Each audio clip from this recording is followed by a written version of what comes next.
Biktima ka rin ba ng peking kabaitan?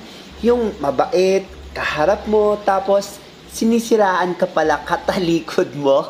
Ito ang pag-uusapan natin sa vlog na ito. Hello world and hello Philippines! Ako si Inday Marlica ang magbibigay ng panibagong numero na sa inyo ay magpapanalo. Siguro marami na rin sa atin tulad ko na nakaranas ng peking kabaitan. Yung tipong kapag kaharap mo ang bait-bait nila, ang ngiti dito, tawa doon, parang wala kang kaaway sa mundo. Pero pag talikod mo, iba na ang istorya. Yung mga ngiti, napalitan na ng chismis, yung tawa, naging paninira pala sa'yo.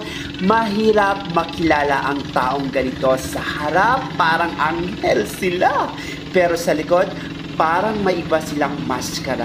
Nakakalungkot isipin na ang mga tao talagang magaling magpanggap at hindi nila alam ang tunay lang intention. Yung parang mga unyango ba? Kaya mahalaga sa atin ang maging mapanuri sa mga taong nakapaligid sa atin. Dahil napakahirap nito kapag ito'y inyong ma-experience tulad ko na lang. Laging nakaranas nito gaya na lamang ng ginawa sa akin ng 3 peking tao na itago na lamang natin sa pangalang Raquel, Michelle at Rowena.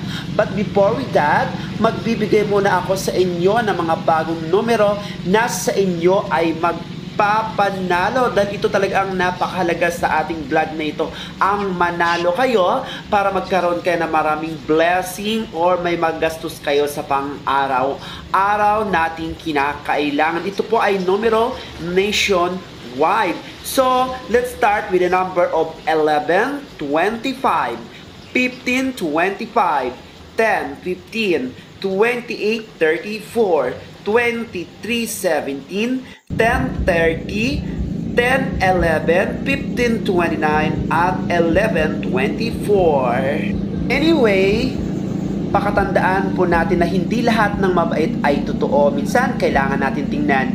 Hindi lang kung paano sila sa harapan natin, kundi pati na rin kung paano sila kapag wala tayo. Isa pa, mahalaga rin na makinig tayo sa sinasabi ng iba. Minsan, may mga senyalis na makikita o marinig natin mula sa ibang tao tungkol sa mga ganitong klase ng tao. Sa huli, tandaan natin na hindi natin kailangan magalit o mahiganti sa mga taong peke.